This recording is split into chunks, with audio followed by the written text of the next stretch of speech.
Oh hey, didn't see you there. I'm your host Naomi Herbstman, and welcome back to this special episode of MBC. In this episode, we're going to be honoring Women's History Month, starting with this interview by Femco. Hello everyone and welcome to my interview with Femco. This month, March is Women's History Month, and I'm interviewing the Feminist Collective, which is a club on campus that supports women and women leaders and just supports feminism in general. Hi, I'm Arani. I use she, her, hers pronouns, and I am an international studies and math major. Hi, I'm Lauren. My pronouns are she, her, hers, and I am a neuroscience major. Hello, my name is Gabriella. I use she, her pronouns, and I'm a political science major. And I'm Shobha. I use she, her pronouns, and I'm undecided, but I'm thinking of psych and media and comm. So I know there's a lot of debate on like what feminism is, what feminism was. So what is feminism to you? To me, I don't think feminism is like one theory. There's a lot of different feminist theories, and I think there isn't just one correct one. I think we have to use a collection of these theories to understand what feminism is, but at its core, for me at least, it's like dismantling the patriarchy and also to some sense the gender binary and gender roles involved with that. I think feminism to me, I think it's changed a lot. I think originally it was just about women getting equal rights like voting. But I think nowadays, like non-binary and then women having the same rights as men and men to women, like men should be allowed to have their emotions. Yeah, feminism for me is equality across the board and saying like, no matter who you are, you can do whatever you want. Like it's possible. Currently, because it's Women's History Month, I'm going to ask the most generic question available. Tell me about like some of your women identifying icons. Like it can be historical, living, pop culture, anything. I think I'd have to go with Audre Lorde, just because she kind of started talking about intersectional issues before we even had a term for intersectionality. She was talking about her identity as a Black woman, but then she was also talking about things like heteronormativity and homophobia and classism. And she was bringing in things like capitalism, which was really interesting because you see that start to get incorporated in third wave feminism. And I'd have to say my mom, which is kind of cliche, but she is one of the strongest women I have ever known. And I remember even from when I was younger, we had career day in kindergarten, and this male doctor came in and said, well, girls, you can be nurses, and guys, you can be the doctors. And my mom automatically corrected that. And I just know that she's such a strong female and a strong figure that I look up to, so. I think for me, when I was younger, it all started with Emma Watson for me because I saw the speech she made for the UN, and that introduced me like, oh, this is feminism. Oh, I want to be a feminist. This is like what it's all about. And then like over time, I started reading like Audre Lorde, Bell Hooks, people like that, and like that introduced me to more ideas. But also like I think it's really important what Lauren pointed out. Like there are women in our lives every day, or just like people in general that they're feminists. Just because they're not in the light doesn't mean they're not valid. Many people think that feminists are just men hating women, which is not true at all, or I don't understand where it came from. So what are some criticisms you have for like modern third wave feminism? I think I would have to say lack of intersectionality. Even if we are I feel like there have been attempts to make movements more intersectional, but it's still kind of hard to see that. And I don't think you can really create a movement without addressing the people who are being treated the worst. Yeah, one thing I would also have to say that's a criticism is I think, especially nowadays, we have a huge cancel culture. And I think a lot of the time that doesn't allow people to learn and grow. And if someone doesn't understand something, we tend to just cancel them and don't give them that room for growth. Like, oh, I messed up. Okay, this is what I need to, like, this is what I should learn, and this is how I'm going to make myself grow and be better as a person. And I think a lot of times people rush into attack if someone has a misunderstanding.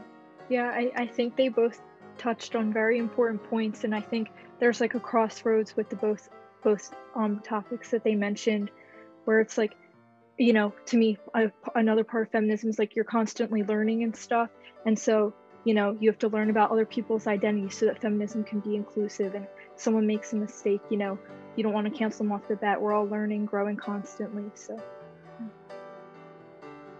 Thank you so much for this interview. And if someone wanted to reach out to you or join the club, how would they get in touch with you?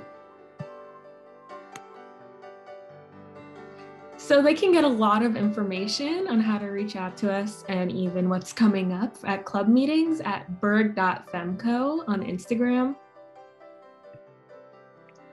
You can also email us if you have any questions. Our email is feministcollective.2400@gmail.com. And our meetings right now are every other Wednesday from 4 to 5 p.m. And everyone is welcome regardless of gender identity, even if you just want to learn or you want to take part of some feminist actions, it's open to everyone on campus. Thank you so much. I'm sure there'll be a lot of people who want to come.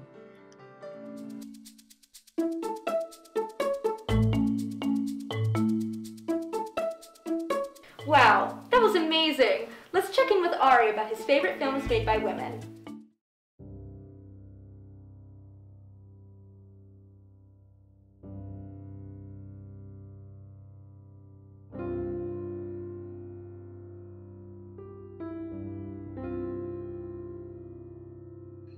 Hello, MBC. My name is Ari, and for my section on our video for Women's History Month, I will be taking my time to share with you 3 movie recommendations, but this time has centered specifically around 3 films that have each been made by women filmmakers. So to start things off, we'll be going with Beau Travail, a French film directed by Claire Denis, which was released in 1999. This is a very mesmerizing and almost trance-like film that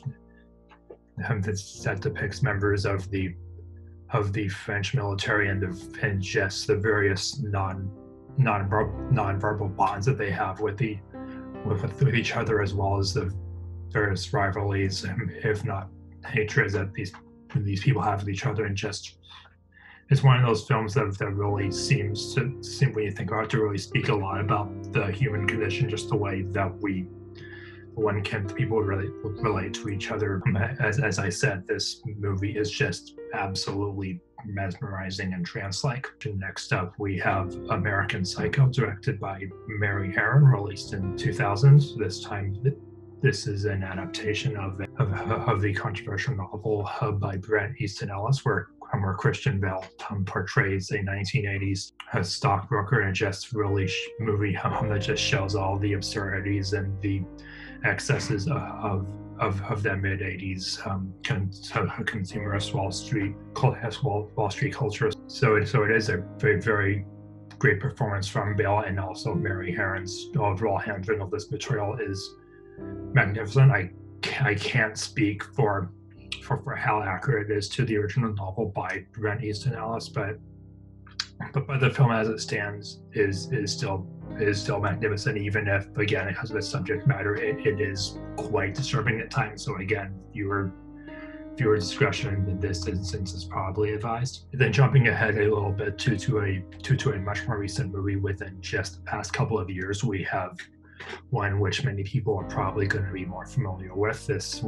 one is Lady Bird, released in 2017, directed by Greta Gerwig in her directorial debut. As many of you who have probably already seen this movie will know, it stars Saoirse Ronan as a young lady in her final year of high school, and it just has a very insightful examination of the various relationships that she has to deal with in her last year of high school before heading off heading off to college, it definitely, this movie just, it's just one of those movies that no matter what your experience is, there is just something in it that I think most people will be able to relate to. There are just many times during this film that I said, and I'm sure many others will too, where just said, "Yep, I've been there." It just has this very specific mix,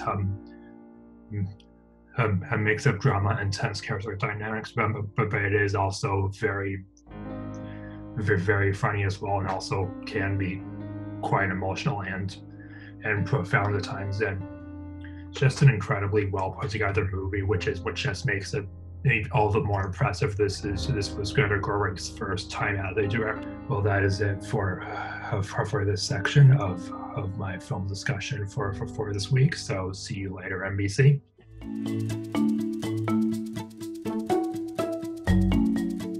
There's a lot of women in my life who inspire me. Let's check in with the rest of the Muhlenberg community, see what they have to say.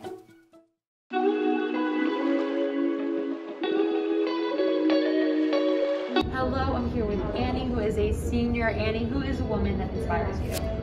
Meghan Markle. Love it. Any reason why? I just loved how open she was in her recent interview. Oh, yeah, with Oprah. Yeah, and I think she really broke down a lot of barriers. 100%. In terms of like racism and identity and all of that. Tell me, who is a woman in your life that inspires you? The woman who inspires me is definitely my mom. She inspires me too, for sure. Strong, independent, resilient, just knows how to make me laugh and smile, and has just gone through way too much, but is a strong person and stands for truth no matter what. That's amazing, and I could not agree more with you. So, Lindsay, who is a woman in your life that inspires you? I would say my old youth supervisor from high school named Molly. She really is a really strong person and makes so many inspiring people.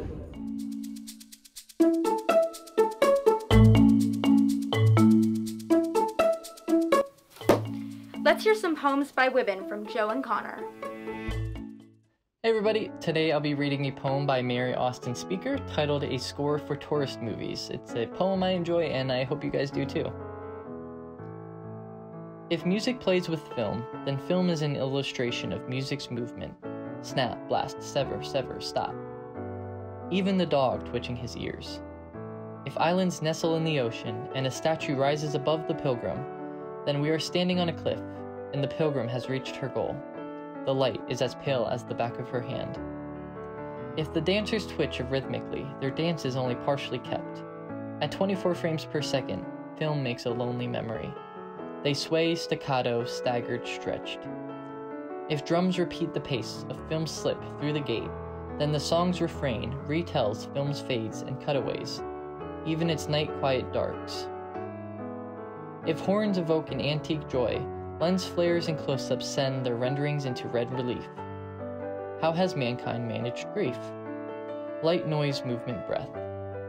If blood is to the body, as film is to the camera, if film is a flat and lucid eye, if light is a perishable gift, then the night is the gate of the dark.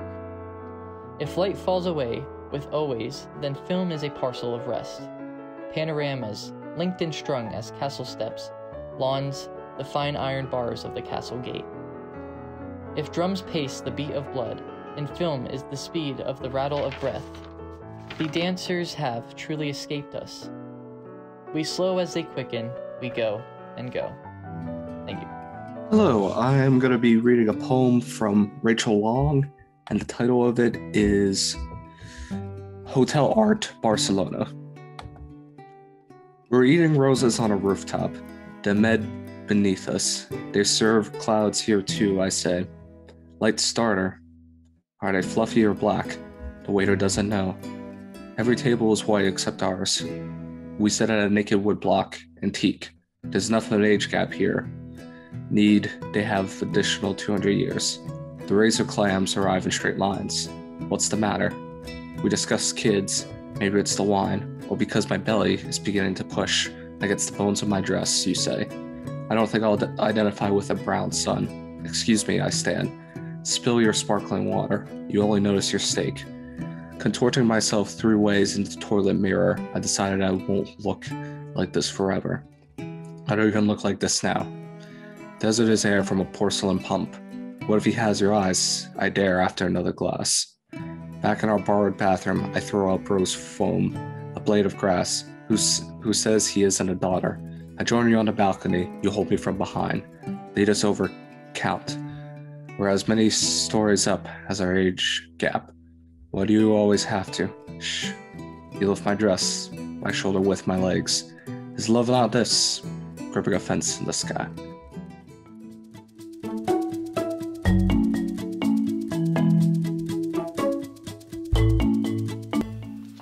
Here at Muhlenberg, we like to celebrate women who are pioneers. Let's check out this next segment from... Hi, I'm Julie, and today I will be talking about 2 outstanding women in history, Susan LaFlèche-Picotte and June Almeida.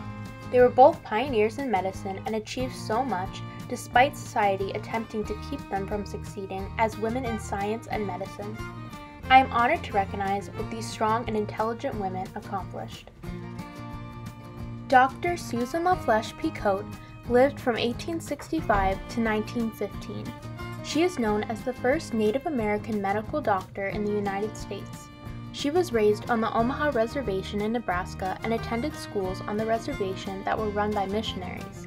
Her parents were supportive of her educational goals, and she left in 1879 at the age of 14 to go to the Elizabeth Institute for Young Ladies in New Jersey. Then, she was given a scholarship at the Hampton Normal and Agricultural Institute in Virginia. She went on to graduate from Women's Medical College of Pennsylvania, one of the first medical schools for women, in 1889. After earning her medical degree, she returned to Nebraska. In 1890, LaFlèche became the head physician for the Omaha and close-by Winnebago tribe. At the age of 24, she acquired 1,244 patients spread across a 1,350 square miles of land that was typically covered in 2 feet of snow. Every morning, she would wake up at 5 a.m. and ride on horseback to provide care for her patients. Susan LaFlèche was a leader and gave back to her community as she worked hard to battle the seizing of Native American land and public health issues like influenza, tuberculosis, and alcoholism. She organized public health campaigns on infectious diseases to educate people. She opened up a library for children, taught Sunday school, led a quilting circle for the Omaha women, translated legal documents, and founded a hospital on the Omaha Reservation.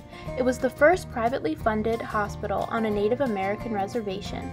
Establishing the hospital was a dream of hers for a long time, and she made it happen. Susan LaFlèche-Picotte herself stated, "I shall always fight good and hard, even if I have to fight alone." And that she did. Dr. June Almeida lived from 1930 to 2007. She was a Scottish virologist and leader in virus imaging, identification, and diagnosis. She is famous for her skills with the electron microscope and for discovering the first coronavirus. COVID-19 is caused by a coronavirus of the type that was first found by Dr. Almeida. June Almeida grew up in the northeast of Glasgow, Scotland. She worked as a laboratory technician in histopathology at Glasgow Royal Infirmary. She later moved to London to further her career and then to Toronto, Canada with her husband and daughter. Dr. Almeida refined her incredible skills with an electron microscope at the Ontario Cancer Institute. She developed a method that would improve the visualization of viruses and did an extensive amount of common cold research. After being recognized for her skills, she returned to work at St. Thomas's Hospital Medical School in London in 1964. It was there that she identified the first human coronavirus. June Almeida went on to get her doctorate degree at the Postgraduate Medical School in London and then spent time at the Wellcome Institute. Now, with the coronavirus pandemic and the need to understand the virus better, June Almeida is finally being recognized for all of her incredible work.